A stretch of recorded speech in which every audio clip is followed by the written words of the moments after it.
For months now, Ethiopia has been in the headlines largely because of the conflict in Tsegaye to the north of the country. In trying to understand the roots of the conflict, it's suggested that some of the country's tensions lie in part due to the many ethnic groups and nations that are brought together under one national flag. Beyond Tsegaye, another part of the country that's seen some fighting are the Oromo. Well, to explain the complexities of ethnicity in Ethiopia, I spoke to Melbourne-based Oromo law scholar Dr. Tsegaye Ararsa. Ethnicity is a term that is thrown around rather carelessly in Ethiopia. The Ethiopian constitutional legal language used is not ethnic or ethnic federations or anything like that. It is the detractors of the federal system that ascribe this terminology and impose this terminology on it, mostly to deride it, to call it like tribal, parochial, anti-Ethiopian, and so on and so forth. But the word used in the constitution is nations, nationalities, and peoples, and it has got a history. What it actually says is that Ethiopia is a nation of many nations. There is a famous constitutional law author, the guy who actually drafted this constitution. His name is Fasil Nahom. He wrote a book in 1997, 2 years after the adoption of the constitution, which is entitled A Constitution for a Nation of Nations. That tells you that that is really a country of many nations. And people like me who studied Ethiopia's federalism, Ethiopian constitutional law for a long time, would like to describe it as a multinational federal structure. The multinationalism comes from the fact that there are many nations trapped in that country. Now, the people who call it ethnic federalism, to kind of allude to the negative tendency, fragmentative tendency, cessationist tendency of small sub-state groups within the country, are basically people who subscribe to the ideology of imperial times. The ideology of the imperial times says that Ethiopia is a nation of one people, or a country of one nation. And this has been criticized and found wanting for many years, since the 1960s. And the reason we have this language of nations, nationalities, and peoples in the constitution is because in the 1960s, the student movement realized that the imperial project of creating one nation out of many is a failure. The imperial project of trying to create one nation out of many by dissolving all the distinct national identities and subsuming it under the Amhara national identity, which goes as the default Ethiopian national identity. That project is a failure. It wasn't inclusive enough. It was hierarchical in its relationship. It was at the expense of the other peoples of Ethiopia. One author calls them the other peoples of Ethiopia, other because they are other to the history, other to the political space, and their identities is not anywhere to be seen in the Ethiopian political landscape and cultural landscape. So the other peoples of Ethiopia were marginalized, erased, and they were not visible. And some of the people who now criticize the constitutional setup, the multinational federal constitutional setup, as ethnic, as tribal, are actually failing to see that the imperial project of creating one nation out of many, instead of preserving many nations within one, consensually, that project has failed. Haile Selassie's project failed. It is because of that. That it was basically Haile Selassie was dethroned, the monarchy was abolished, and the diversity of the country's nations and nationalities and ethnic groups was recognized. And between 1974 and 1917, when the Mengistu Haile Mariam was in power, virtually all opposition against Mengistu's regime was coming from these different ethnic groups, different national groups. the Oromo Liberation Front, the TPLF, the Eritrean People's Liberation Front from the north, the Somali, everyone. And when Mengistu failed, what failed once again, resoundingly, was that imperial project of creating one nation out of many instead of preserving many nations in one on equal basis. Let's look at the Oromo. You understand the Oromo people and the Oromo struggle. What is the end game for the Oromo people? Because that might help us understand what the other nations within Ethiopia are feeling. Yeah, the Oromo is one of the nations that basically saw that the imperial project is unsustainable. It is unsustainable because the Oromo constitute the single largest group in the country, about 40% of the population, 1/3 of the territory. The attempt was to dispossess Oromos, to displace the land and the culture, the language. Some bit of linguistic imperialism was there, some bit of cultural imperialism was there, and fragment them and kind of disperse them and make sure that there is no Oromo nation as such that will survive the Ethiopian imperial project. But the Oromo nation refused to accept that, to be assimilated, to be displaced completely culturally. The language survived. And over time, it led to the organization of the establishment of a national consciousness that led to the organization of Oromo Liberation Front, which led to the armed struggle. And finally, in 1991, it prevailed over Mengistu Haile Mariam, along with other groups, the TPLF in Tigray, the ALF, the APLF in Eritrea, the ONLF in Somali, and everywhere. Okay. The OLF, once the OLF came into the picture and Oromia was established, recognized, Oromos and all other nations in the country were recognized for who they are as a collective groups with the right to self-determination recognized in the constitution. Then it was said that this time it is going to be a consensual coming together of peoples. So the many nations that had issues before with each other, the nations that were hierarchically secondary before, are now coming together to be owners, co-owners, co-founders of the state, the Ethiopian state. And once the collective agency is restored, the right to self-determination is recognized, it will be a free association of independent nations. In this situation where everyone is co-equally a founder, co-owner of the Ethiopian state, the end game for the Oromo is to have a democratic dispensation in which, at least through democratic votes, because they constitute the largest group in the country, they will not be losers in a democratic Ethiopia. So they kind of suspended the interest to secede. And that's the case with ONLF, the Ogaden. That was the case with TPLF, which had actually prevailed over the state. They could have seceded back then when Eritrea seceded. They said that's not the end game, because in a democratized Ethiopia, in a federal Ethiopia, where all nations are recognized, collective agency is asserted, and self-determination is recognized.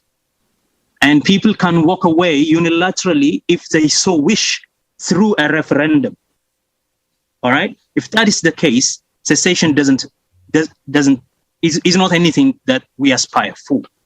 Because to be together and coexist peacefully with others will actually harness the energy in the region and create a stable Ethiopia, which also creates a stable Horn of Africa, and so on and so forth. So for a while, the Oromo and the other nations had suspended the interest to go away. But now, where is it going? Given the fact that this war has simply pushed Tigray out of Ethiopia, literally.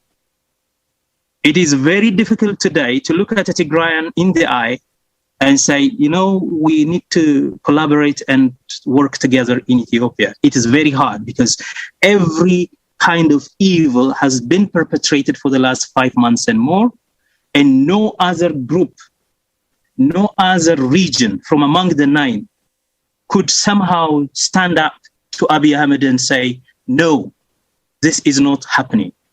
So they are in despair now. They said, we don't want to have anything to do with Ethiopia. And mind you, the Tigrayans are the constituents, the co-creators of the old Abyssinian kingdom, which became the Ethiopian empire at about the end of 19th century. So once Tigray steps out of Ethiopia, there is no way that the Oromo would now say, hey, I have to take the burden of preserving Ethiopia for the Amhara. It's just unthinkable. So now people are beginning to consider after Abiy, what? What? So do we still try to work for Ethiopia, or do we want to form our own state? But this is not spoken about clearly, but people are considering this as an option. So given the history that you've described, do you think that the Ethiopia project as it is now can hold to have one super nation with a group of nations with this ideal of coexisting and a great deal of self-determination? Is that genuinely possible given the tensions that are playing out? If we disarm, demilitarize the politics, because the question of, the war in Tigray is a political war. It's about politics. It's whether the Ethiopian core wants to subjugate the peoples of the periphery, And if this is, if this is political, then you have to find a political solution for it, rather than a military solution. In other words, if the Ethiopian government, whoever controls the center, first demilitarizes the politics, secondly, democratize the state, get into election, an inclusive, free, fair, and competitive election. Even if you want to secede, if you have that as an agenda, once you have a government that has a democratic mandate, you can table Article 39 of the Ethiopian Constitution, which talks about self-determination. And then you can legislate towards a referendum, and then the people would decide. But if two things, demilitarize the politics, disarm your arms, and democratize the state, meaning be inclusive, sit down and negotiate, talk about a roadmap towards electoral democracy, have that election, and say everything else is going to be played out as per the constitution. If we do this, the Ethiopia project will, of course, succeed. It lacked only one step in 2018, which was having a democratic opening for once, a democratic election. Once people have that opportunity, that they can make or break their governments through their votes, and they can go out when they so want through a referendum, through a vote in a referendum. And when they know that nobody is going to turn the tanks against them for deciding whatever is politically plausible for them, Ethiopia project would have worked, and it would have become a genuine voluntary association among the disparate groups in the country. But now, instead of democratization, we have gone into a restoration of the imperial project that pits everyone against each other. That's why you see the Amhara national regional government going everywhere, trying to fight all the wars that Abiy Ahmed is fighting. It is an assertion of the attempt to restore the politics, to return the politics of empire. If the politics of empire is to be played, and if military tools are going to be part of the political game, then the project, the Ethiopia project, might as well be collapsing right before our eyes as Tigray decides its destiny and the rest of Ethiopia either dissolves into a war or a civil war, an interminable civil war at that, or the stronger ones come out and unilaterally declare their independence. But I still am a believer.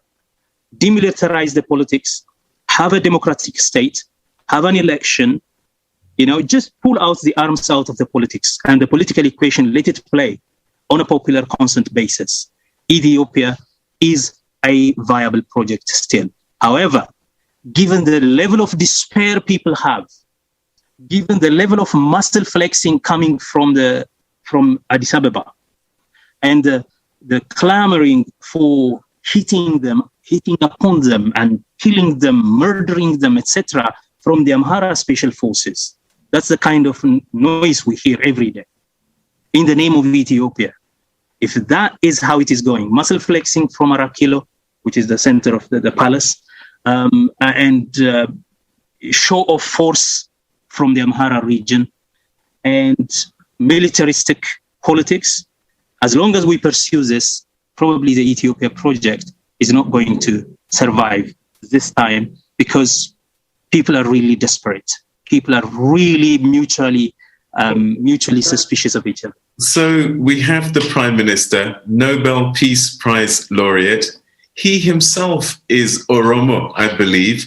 Surely this is a man who would understand some of these nation within nations tensions and the need perhaps to find that middle ground.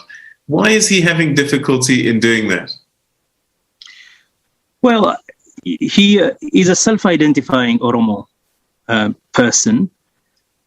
He was born and raised in Oromia, and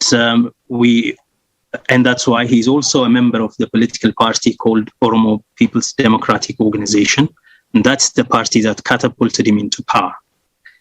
And so, for all we know, the Oromo People's Democratic Organization is a political party that struggles for the freedom, equality, and social justice, achievement of social justice of Oromos, for Oromos. But given the fact that he came on the back of the Oromo protest movement, promising to address the demands of the Qeerroo Oromo, which is the young people of Oromo who were in Oromo protest.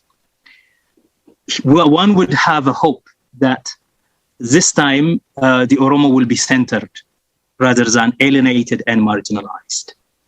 Unfortunately, Abiy Ahmed, on the aftermath, on the very first day he assumed power, and in his inauguration speech, he unleashed the politics of empire.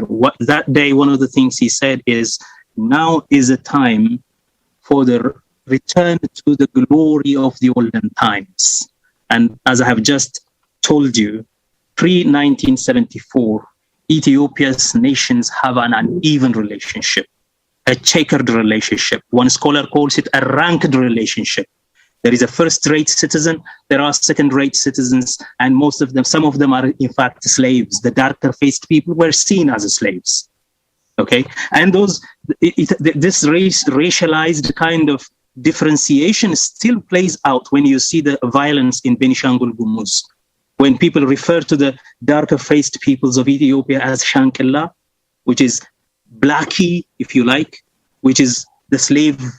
In the past, it was the Blackie that becomes a slave. So there is a racialized, hierarchic relationship among the groups of people in Ethiopia. When you talk about return the glory of the olden times, everybody knows that pre-1974, this is a country of citizens and subjects. Some are citizens and others are subjects. And people were immediately picking up on that statement and saying, what glory are you talking about? And for all we know, even Ethiopian scholars describe Ethiopia's legal history, Ethiopia's political history, as the agony and ecstasy of Ethiopia's history. There is an article by Ivo Straker, The Agony and Ecstasy of Ethiopia's History. What does that mean? For some, it is ecstatic, the glorious. For others, it is an agonizing history. Most Oromos who hear me now would say, this guy is not even an Oromo. This is Ethiopianist. The reason is because an Oromo, because of the agony vis-a-vis Ethiopia's history, wouldn't even raise this issue and talk about the northern history of Ethiopia. So, given the fact that this is the nature of relationship in Ethiopia, when he said, this is a time for us to return to the glory of the olden times, that moment he ushered in what I call the return of the politics of empire. From that moment on, through collaboration with other Ethiopianist, parties which I consider to have an imperial nostalgia, really. In collaboration with them, he basically railed against, number one, the multinationality of the country. Number two, the federal structure of the country. Number three, the self-determinationist constitution. So he said, we are going to change this. He said, excessive nationalism is destroying the country. Therefore, we have to move away from identity-based or nation-based politics, and therefore we don't have to insist on such political parties which are liberation fronts, etc., etc. When he began that, he had immediately veered away from his Oromo constituency, and the Oromo automatically disowned him. First of all, they didn't know him before. He came under the shadow of Lemma Magarsa. And secondly, the politics he plays is precisely the politics that the Oromo has been fighting for years. And he came at a moment when the Oromo considered themselves at the cusp of victory after all those protests. He came basically as a counter-reform measure, if you like. So we say among Oromos now that the revolution is hijacked, the struggle has been stolen, and now the victory has been redirected to bring in not a democratic reform, but rather a return of the politics of empire. That's why Abiy alienated himself from the Oromo constituency. The second thing, and that's where he happens to have only these wars to manage ever since he came to power. The reason he is fighting with the Tigrayans, the reason he is fighting a war in Oromia now, is because he said to destroy this identity-based politics, the most difficult fronts are Tigray and Oromia, because they've got liberation fronts who sacrificed immensely to make sure that in the very least, they will have an autonomous self-governing region within a federation, in the very least. When you talk about no need for identity-based politics, ethnic-based politics, or whatever you call it, sometimes pejoratively, when you say there is no need for this, and I'm going to change, or I'm going to stop this, that moment, what you cannot stop is the nationalist sentiment in Oromia, in Tigray, among other places. And because there have been fields which have been struggling, rallying around liberation fronts, he said, we have to crush these two. So I think 6 months into his reign, he launched a war of eliminating the Oromo Liberation Front from Oromia. And 2 years after he assumed power, in the name of law enforcement, he launched a war against Tigray. And it went on. He had done the same in Sidama. He had done the same in Laita. We were looking for a statehood within the federation. And there have been violent repressions in those places. About 157 people were killed in a day in the Sidama region. Although later there was a referendum and they achieved their statehood, and on and on. So it is his posturing and his propagating the nostalgia for empire that is alienating him from the Oromo public and becoming him a disowned constituency-less individual figure now. And I'm going to focus on the Oromo people just because of their size and significance, and you understand them by being of that nation. Are all Oromo on the same page in terms of the way forward? We've seen the military wing of the movement move away from the political wing. So one gets a sense that even the Oromo are not agreed on the way forward for the Oromo nation. There are many Oromo political parties. There is, for example, the Oromo Liberation Front. There is the Oromo Federalist Congress, and there are other smaller parties which almost are disappearing nowadays. At least between these two, and the third is, of course, Abiy's party itself, which has transformed itself from a nation-based party to I don't know what, to a prosperity party now. So at least the two major parties have one thing they agree upon. The very minimum thing that Oromos as a nation expect in their life in Ethiopia is to be a self-governing state within a federation. The protest over the last many years wasn't about for secession per se. It was for self-rule primarily. If this is a federation, then we need to be governing our region without any interference from the government of Meles Zenawi and the others. And it is about benefiting from our own resources. It was about having a pride of place for our language in the country. They thought the Oromo language to be a co-working federal language, the working language of the federal government. These were the kind of questions they were asking. If you look at these things, and of course, protection from eviction, arbitrary eviction, protection from loss of land and abuse of our environment, and so on and so forth, access to their own city, Addis Ababa being an Oromo city, but Oromo being virtually pushed out, literally evicted from the places, and so on and so forth, dispossessed and displaced from the city. These were the kind of questions they were asking. All these questions, if you sum them up together, there will be one thing: social justice. They were demands for social justice. The Oromo Federalist Congress, basically, one of the largest political parties, originally modeled after the ANC. I'm sure you relate to it. It was called ONC, Oromo National Congress, virtually modeled on Mandela's ANC, because this is the large majority. It has a large majority constituency. Therefore, if we democratize this, then freedom cannot be achieved. Just like the ANC said, if Africans just vote as first citizens, then all will be solved. Now, this is the OFC now. There is the other one, the Oromo Liberation Front, which started a liberation struggle, armed struggle, because they said the imperial state of Ethiopia, beginning from the 19th century, was basically a colonial state. Colonized, as far as the Oromo in the other nations are concerned, it was a colonial state. And the way to decolonize a country is to use self-determination. And this is also the same interpretation that Tigrayans use. To decolonize an empire, you have to use self-determination. This is the global thing.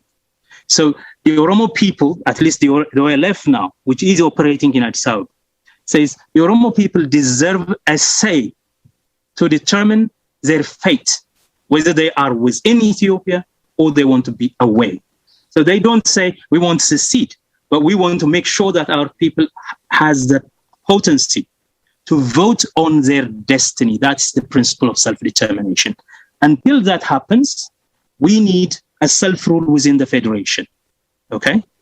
And if people have to decide on their destiny, we have a constitutional framework which has not been implemented so far in their view, because Oromo has been oppressed irrespective of the fact that there was a constitution that is very liberal. And so there is a constitutional principle, and to call for a referendum is not even our thing. It's not even a political thing now anymore. It is a legal thing. It is in the constitution. So this is the thing that they say. So one says social justice is priority, and through social justice we can liberate ourselves, we can empower ourselves. The other says we have a self-determinationist project, but self-determination has never been implemented. The Ethiopian constitution recognizes it. We wait for the moment when that can be implemented. Now there is a breakaway group that hasn't put down the arms and fighting from the jungle. This group was not fighting at the beginning when Abiy came to power, when OLF came from Asmara, which it was operating in Eritrea. When they came in, they put their arms down, and they said, we're going to take part in the politics freely as long as the political space allows that to happen. And then soon enough, Abiy reneged on his agreement with them. There was a negotiation going on in Asmara, and he reneged his part of the obligation in relation to how to demobilize, compensate, and reintegrate the Oromo Liberation Army with the Ethiopian army or the Oromia Police Force. He didn't want them at all, and they were waiting for that. And when he didn't want them, a particular breakaway group that was basically conducting a guerrilla fighting in the southern and western periphery, they said, if this is the case, we're not going to disarm ourselves. They held on to their guns. When they did, Abiy found an excuse to march against them. Not just them, but also the OLF that is operating democratically and peacefully within Addis Ababa. And in fact, Abiy has been on record going to IGAD meeting in Kenya, asking the Kenyan president to eliminate OLF and Al-Shabaab so that Horn of Africa will be a peaceful and stable and prosperous area. So in fighting that breakaway group, and the breakaway group is not talking about secession. The breakaway group was saying the terms of negotiation, the terms of integration into the Ethiopian National Army are not respected by Abiy, and therefore we are not going to let go of our gun. And then, of course, now that you are coming against us with force, we are going to defend our people with force, and they have stuck to their guns, and they have now really fighting a deadly fight with Abiy Ahmed. So, do the Oromo stand on the same page? I think yes. It's a broad church of political parties, but it is between social justice, referendum, and self-determination, constitutional, and federation. Social justice, referendum, and federation. Because secession is not something you have to aspire for politically in Ethiopia, because it's a legal matter. You don't have to discuss it politically. Secession is only if there is democracy. Secession is a matter of implementing the law and facilitating referendum. So people often think that the Oromo issue, or Oromos are divided about secession. Of course they are divided. That's why they need a referendum. Those who want to be in and those who want to be out have to be sorted out through votes, but they didn't have that chance. And so what happens now, what exists now as a demand among the Oromo political parties is, one is for social justice, the other is for a self-rule in federation, the other is for referendum to decide our place in Ethiopia. That was Dr. Tsegaye Ararsa speaking to me from Melbourne.